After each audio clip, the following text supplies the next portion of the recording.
Aula de Biologia hoje da segunda série, nós vamos fazer um aprofundamento do conteúdo do capítulo 1 e do capítulo 2. Primeiro, eu queria desejar para vocês um bom retorno. Espero que todo mundo tenha curtido o recesso, tenha descansado e esteja com a cabeça fresca. E antes da gente dar continuidade no nosso conteúdo, que seria o capítulo 6, a gente vai fazer uma pequena revisão, vai se aprofundar um pouquinho no primeiro semestre. Hoje, com o capítulo 1 e capítulo 2. E aí, gente, capítulo 1 e capítulo 2 da nossa apostila fala sobre botânica, Fala sobre características morfológicas, morfologia vegetal, fisiologia vegetal e as divisões que nós temos dentro desse grupo. Então, começando a falar um pouquinho sobre esse tema, a gente observa que quando a gente estuda botânica, a gente seleciona o que a gente chama de vegetais terrestres, E o que são os vegetais terrestres? São aqueles que vivem em solo firme? Não. Vegetais terrestres significa que são aqueles vegetais dos quais conseguiram ou começaram essa linha evolutiva de conseguir se livrar do meio aquático, ou seja, de conquistar o meio terrestre. E aí a gente observa que nós temos divisões dentro desse grande estudo. Nós vamos observar que nós temos dois grandes grupos dos vegetais terrestres, que são as criptogamas ou fanerogamas. Para vocês começarem a se familiarizar, nós temos as criptogamas, que são também conhecidas como vegetais inferiores, e as fanerogamas, que são os vegetais superiores. Professor, por que inferiores e superiores? Porque, como eu disse para vocês, e como a gente também já sabe, dentro da evolução, nós temos que seguir uma linha cronológica, uma linha evolutiva desses organismos. E aí os vegetais inferiores, eles surgiram primeiro do que os vegetais superiores. Não é que um seja superior ao outro, é simplesmente uma questão evolutiva respeitando uma linha cronológica, ok? Então, nós temos essa divisão em dois grandes grupos, que são as criptogamas, ou vegetais inferiores, e as fanerogamas, ou vegetais superiores. E aí, dentro das criptogamas e fanerogamas, nós também temos subdivisões. Nós temos um total de 4 vegetais terrestres, dos quais nós vamos ter uma divisão em dois grupos, criptogamas e fanerogamas, e aí dentro das criptogamas nós temos uma subdivisão, que são as briófitas e as pteridófitas. E dentro das fanerogamas nós temos outra subdivisão, que são as gimnospermas e as angiospermas. Então nós temos um total de 4 vegetais terrestres, da onde as criptogamas, vegetais inferiores, são briófitas e pteridófitas, fanerogamas, vegetais superiores, gimnospermas e angiospermas. Vamos falar um pouquinho de cada uma delas para que a gente consiga entender a morfologia vegetal desses organismos. Obviamente, as briófitas foram os primeiros a surgir, E aí dentro das briófitas nós conseguimos observar o quê? Primeiro ponto, são organismos que apresentam portes muito, pequeno, muito inferior aos outros grupos. Por quê? Porque as briófitas, ao saírem da água para o meio terrestre, elas tiveram que resolver um problema da desidratação. Elas não conseguiram resolver esse problema da desidratação com tanto sucesso. Então elas continuavam dependendo da água, por dois motivos. Primeiro, porque ela não tinha que viver perto de lugar úmido para evitar a desidratação. E segundo e principal, ela dependia da água para se reproduzir, porque os seus gametas masculinos, ou seja, os anterozoides, eles são flagelados, eles nadam na água até o gameta feminino, a oosfera, ok? E aí se faz uma analogia com os anfíbios. A gente diz que as briófitas são os anfíbios do mundo vegetal. Justamente por quê? Porque os anfíbios não conseguiram conquistar de forma definitiva o meio terrestre e as briófitas também não conseguiram conquistar de meio definitivo o meio terrestre. Então faz-se essa analogia, o que é uma questão de vestibular literalmente, ok? E aí as briófitas, elas não vão apresentar também algumas estruturas básicas dos vegetais, como raiz, caule e folha.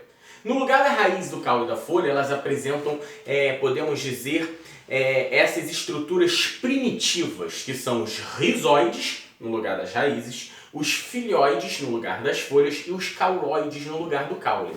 Isso é uma característica muito importante morfologicamente falando das briófitas.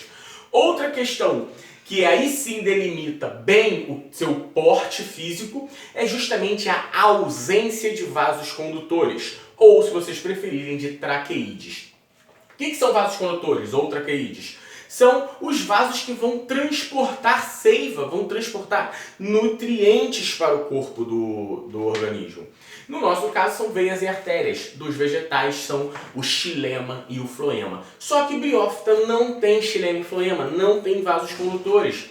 Logo, o seu transporte de nutrientes necessita ser realizado através de difusão simples. Então aí vocês imaginam um vegetal de 2 metros de altura tendo que fazer difusão desde o rizóide até lá o último filóide, já que elas não têm raiz e folhas, né? Por difusão. É inviável, então o seu porte tem que ser bem reduzido, ok? E aí o maior exemplo que nós temos de briófitas são os musgos, né? O lodo, né? Que todo mundo conhece. E quando a gente vai para as pteridófitas, nós já observamos algumas mudanças. Primeira mudança, a independência total da água. Por quê? Porque elas já não necessitam da água para se reproduzir e porque conseguem ter características evolutivas das quais permitem a proteção contra a desidratação. Nós vamos falar dessas características já já. E outro fator interessante é que já começam a apresentar o quê? Começam a apresentar raiz, caule, folha. Já não tem mais esses órgãos primitivos, rizóide, filóide, cauloide. Já tem raiz, caule e folha. E também já conseguem ter um maior porte, porque são os primeiros grupos dos vegetais terrestres dos quais nós observamos vasos condutores, xilema e floema. Beleza? E quando a gente sai das criptogamas, vegetais inferiores, para ir para os vegetais superiores, as fanerogamas, nós observamos no primeiro grupo das fanerogamas, que são as gimnospermas, a presença de duas características definitivamente vindo para poder ter conquista total do meio terrestre, que é a proteção do gametângio, né, no seu arquegônio, evitando a desidratação do gametângio, do anterozoide, e também a proteção do embrião, do zigoto, nos primeiros dias embrionários. Ou seja, nós temos uma grande evolução para que esses organismos consigam conquistar o meio terrestre de forma definitiva, sem discussão. E aí dentro das gimnospermas nós temos também o surgimento da semente pela primeira vez. E quando a gente tem a semente, nós temos uma maior facilidade de proliferação, né? Só que a semente das gimnospermas, ela tem uma característica, ela não é protegida por uma cápsula, ela é nua. Qual é o maior exemplo de gimnospermas que nós temos? Os pinheiros, as florestas de coníferas, que tem muito no sul do Brasil, no norte dos Estados Unidos, no Canadá. Digamos que são organismos que vivem mais em temperaturas, em climas temperados, mais frios, ok? Quando a gente vai para as angiospermas, nós observamos a conquista, digamos, evolutiva, adaptativa, ápice dos vegetais. As angiospermas elas vão ter uma distribuição, elas vão conquistar até 90% do globo terrestre, são encontradas em todos os continentes, em todos os climas, e elas vão ter folhas, raiz, caule, semente, e aí surgem duas características novas: flor e fruto. A flor que vai dar origem ao fruto e também vai ser muito importante pela questão da polinização, já que ela vai atrair seres polinizadores devido ao seu aroma e coloração e às vezes produção de substâncias adocicadas, o que vai auxiliar nessa proliferação, nessa distribuição imensa e bem-sucedida do grupo das angiospermas. E por fim, a produção através da flor do fruto, que é a cápsula que vai proteger a semente. A partir do momento que eu tenho uma proteção da semente, eu tenho uma maior facilidade, uma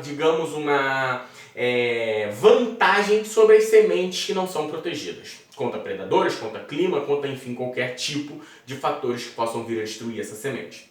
Sem contar que o fruto também ajuda a dispersar a semente, já que muitos seres se alimentam desses frutos e esses frutos são, às vezes, essas sementes não são digeridas e acabam sendo eliminadas nas fezes desses organismos e aí em lugares distantes, né? E consegue ter essa distribuição territorial muito grande, ok, gente?